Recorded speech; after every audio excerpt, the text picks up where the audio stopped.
Raymond, also known as Mr. Rayz. I am an employment coach at the Mustard Seed. It's a great job. I work with people that not only are facing barriers to poverty, but they also have mental illness like me. Besides doing the Mustard Seed employment coach job, I'm also a kids entertainer and family musician. So in the last couple of years, I've been able to headline the Grand Prairie Children's Festival, their first one, with a couple of Juno Award-winning children's artists. I've been booked for Lilac Fair for the past 2 years, family stage. I'm doing Oakland Market for the 6th time, doing kids shows there. And I was not always like this. So the title of my whole speech today was, I could do nothing before, but now I can do even more. So last year I decided to commit, as some friends told me, career suicide by telling people that I had bipolar disorder with Mr. Rayz. It happened last year during Mental Health Week, and there's just so much shame with this illness. We always say in our peer support groups that bipolar disorder is the only disorder that when you feel really good, watch out. Because it's the opposite of being depressed.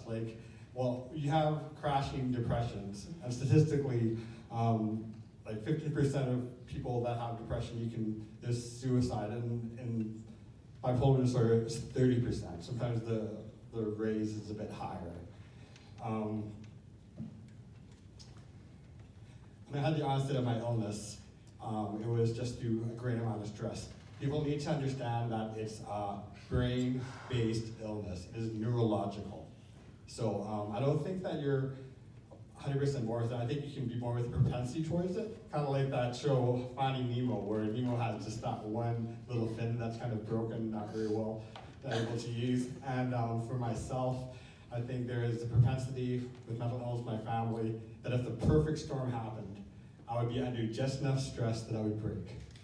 So that's what happened, and I ended up, I had a dream of doing something, it didn't work out, I broke. Next thing you know, I wasn't sleeping for 2 weeks. And when you don't sleep, that's when you start to get a bit crazy. Your brain breaks down. And once I finally was able to realize that, I was able to get the help that I needed. And part of that help came when I hit my lowest of lows in depression. Before I moved out here from Vancouver, for probably 9 months, I was in bed with my wife, and I had a brand new baby girl, as well as a 3-year-old girl. And we had $20,000 in savings that we had to blow just because I wasn't working and I couldn't get out of bed to support my family. When my wife would go to church, my ex-wife, she would get checks. People would come up to her and give her money to say, hey, we know that's been really hard. And I was just so sick, I couldn't even do the daily things of life. I couldn't get out of bed, I couldn't brush my teeth, I couldn't help change my kids' diapers. My ex-wife had to do all that on her own. The turning point for us was when she just said, you know what, I'm done. I can't look after you and the kids, and I'm gonna be leaving you unless you look after yourself. So that was a big wake-up call for me, and we decided to move from Vancouver back to Calgary, where her family was, to get some support. Once we moved here, I sought out the group, the Organization for Bipolar Affective Disorder. It's called OBAD. There's something that Connie said about community, when you feel loved and accepted. There's change happens when you feel accepted in your brokenness. And the doctors, we always talk about this in the group, that I lead these bipolar mood disorder groups, that the doctor talks about the water, but he's never been in the water. So we've all been in the water. So the beauty of peer support, whether it's with AA or other things, is that we have been there. So I came to this group and I found a couple, I kind of like Obi-Wan Kenobi, and like Luke Skywalker, just people that were my mentors. And they started just loving me, and they accepted me, and they said, you belong. Even though you feel like you're a loser and had these negative, depressed thoughts, said, no, you can be a winner. You can look after yourself and you can change. And just in that environment, I learned to love myself well. I learned to just figure out that I belong and that other people had mental illness as well. Other people had this bipolar disorder. And the great thing with National Hope Talks is like my thing right now is I want to do a TED Talk for kids on how music builds emotional intelligence in kids and how music can help self-regulate kids.